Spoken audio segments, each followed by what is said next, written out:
Yo, what's up, world? Welcome to my channel, Javion Speaks, where we talk about healing through our traumas, overcoming people-pleasing tendencies, reconnecting with our inner child, and overall self-improvement. Here, we are strictly committed to taking our power back by 1, holding ourselves accountable, 2, healing, and 3, living a fulfilled life that's in alignment with our most authentic selves. I feel like I need to say that last part again.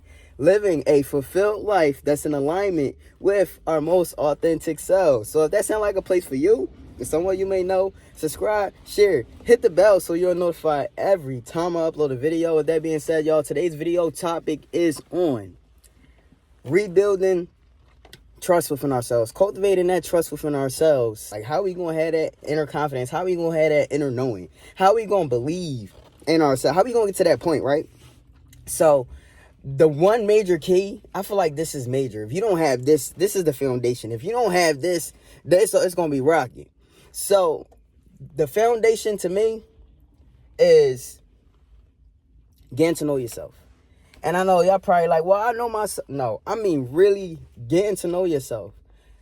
Become curious about yourself. Instead of coming from a judgmental, critical standpoint, become curious. Because when you become curious, you open up the floor and you allow safety. You got to spend that time alone. When you're alone, use that period to really get to know yourself, really get an understanding of yourself. When you alone, listen, like when you get those thoughts that ruminate, those thoughts that come to your mind, instead of identifying with them, think, what is these thoughts trying to tell me? What is these? Why does my mind gravitate there? Who it is that I am at my core? What are my belief systems? Am I doing or engaging in the behaviors that align with my belief systems? Like, why do I feel the way that I feel? I take accountability? I'm talking about get down to the smallest of detail about yourself. Because when you know yourself, you can begin to trust and know what it is that you will or won't do, what it is that you will or won't stand for, the rooms that you do or don't belong in, the people that you do or don't belong around, the environments that better suit you versus the environments that you feel like, I don't really belong here. Like, and I'm not saying this in a sense of superiority. I'm saying this in a sense of alignment. So that's one way, spending time alone, hanging out with yourself. And then this goes hand in hand with honoring the commitments that you make to yourself. So when you say you're going to take yourself out on a date, when you say you're going to spend more time with yourself, when you say you're going to get in the gym, when you say you're going to eat better, when you say you're going to do better, everything that you say you're going to do, you got to start honoring it. And with honoring that comes proof, comes results. Whatever you do on a consistent basis brings about a result, whether it's favorable or unfavorable to you is information. But it's all about what you consistently do. Those things compound over time. So if you want to get healthy, if you want to live better, be better, do better, so show up for yourself, you got to start somewhere. And it ain't got to be something so grand. It don't got to be something that you got to show to the world to prove like you're the only person that you should be proving something to. So the only way that we can determine these things is we have to honor the commitments that we make to ourselves. We got to show up day in, day out. And this is not talking about being perfect. This is talking about meeting yourself where you at. Stop trying to meet yourself where you believe you should be and start meeting yourself where you at and then working your way up from there. And then once you get the results, you take that information, you look at it, you evaluate it, and you go back to the drawing board if you need to. If it's working, keep going. If it's not working, all right. What is it that I feel like is not working? What is it that I feel like it is working? And then, next, cultivating trust within ourselves is by challenging ourselves. You challenge yourself, you're giving yourself proof. You're pushing past your limits. You're showing yourself, yo, I could do this for real. I could really do this for real. If you don't do it, you don't have no type of data to tell you, yo, I'm capable. Why? Because you ain't even try. Now, if you try, at least you had the courage enough to do it. And when you try, that gives you the opportunity to have information to go off of. See, if you don't have nothing to go off of, it's like you just aimlessly moving, You have more trust in yourself. You believe in yourself more when you know that you can do something. And when you know, and I'm not saying, guarantee the outcome is going to be a guarantee, but you know you could do something because you did it, right? Or you tried it. You saw what it was that you have a point, somewhere to measure from. If you don't have nothing to measure from, or you don't never try, you don't never challenge yourself, You count yourself out before you get a chance to do it. Of course, you're not going to trust yourself. Of course, you're not going to have confidence to do anything because you like, yo, you letting your fear override. You're letting your fear of how you going to look. You letting your fear of making mistakes. You letting your fears and your anxieties hold you back from doing anything. And I feel like information and results give us more than that fear, because when you live in that fear, you forever wondering. You forever in a space of wondering, can I do it? What if, what if? But your what if is going to be geared to more of a negative space because you already don't believe in yourself. So you starting off with the odds stacked against you. Not with just the world, but you putting odds against your own self. So you got to challenge yourself. You got to get out there and do stuff you never done before. You got to get out there and, like I say, try things. And don't overly identify with the outcome. Just look at it as, okay, I tried that, it didn't work. I tried it, it wasn't for me. How are you going to have whatever it is that you seek in life if you don't even challenge yourself enough? You don't give yourself enough room to grow.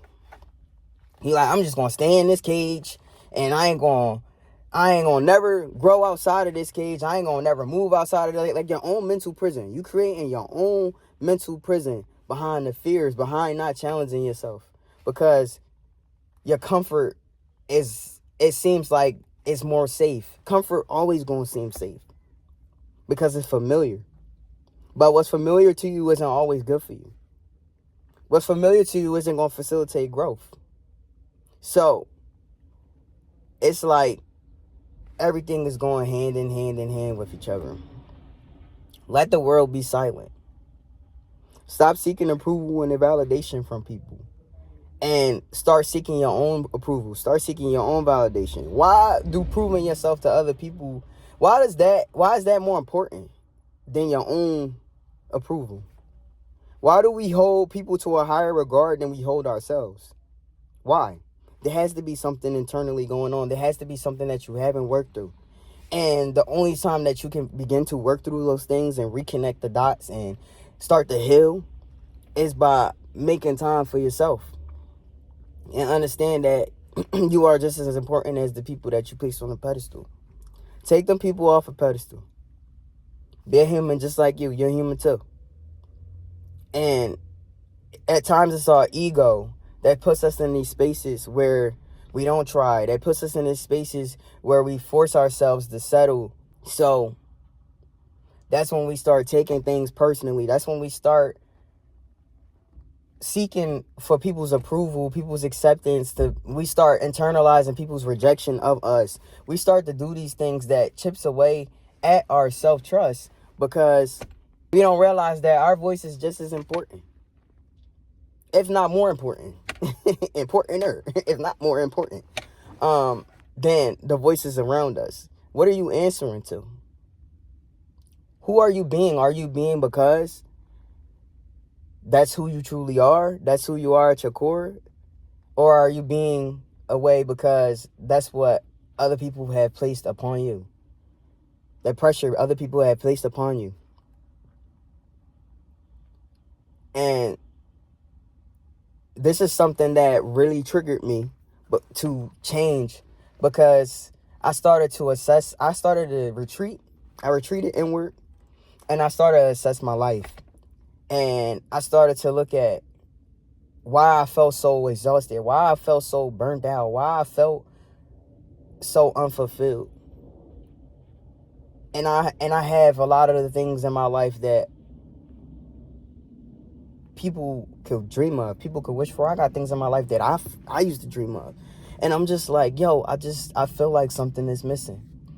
And I feel like I don't trust myself enough, right? These are the thoughts. This is what sparked me to get up and do something. Because it's like, if you're not happy with what's going on, if you don't like what's going on, you hold the key to that change.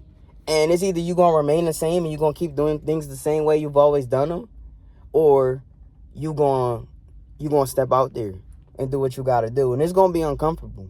Every time it's going to be uncomfortable. Anything you've never done before is going to be uncomfortable. And it's just working through that discomfort. And your desires, what it is that you want for your life, has to be something that you yearn for more than the comfort that you're in. You got to be so fed up, yo. You got to be so fed up. You got to be so sick and tired. And you got to take accountability. You can't be pointing the fingers at everybody else but yourself. It's like, okay, what did I allow? What did I do with my choice? How did my choices reflect? What are my choices reflecting back to me? This is where silence comes in at. This is where eliminating the noise comes in at. This is where eliminating the distractions comes in at. You got to have that period of time where it's just you. And granted, I'm not completely erasing like your obligations if you're a parent and stuff like that, but you have to find the time. You have to take those opportunities when it's just you and stop looking at a way to be there and show up for everyone else and people please and I'm just over here kicking it with these people because I don't want to be alone. I don't want to be lonely. No, take that period. All right, bet. What I want to do? Where is it going? Am I wandering aimlessly through life? Or do I have a target in mind? Is there any structure? Are my behavior patterns aligning with my value systems? Are the people I'm aligning with my value system? It's like, this is things that you can only hear and know of when you're by yourself. And when I say by yourself, like, I mean, when you're allowing yourself to think, when you're allowing yourself to just be. And that's how the true way you begin to cultivate that trust within yourself, y'all. Spending time alone, honoring the commitments you make to yourself. Letting the world get silent, not distracting yourself from what's going on. Evaluating, giving yourself proof, putting that work in. Stepping out of that cage that you created for yourself. But y'all, like I said, I'm not a therapist. I'm not a guru. I'm just a person that's actively doing the work in real time, and I'm using this channel to document my growth, my experiences, the lessons that I've learned, in hopes that it'll help you too. So subscribe, and I'll see y'all next video.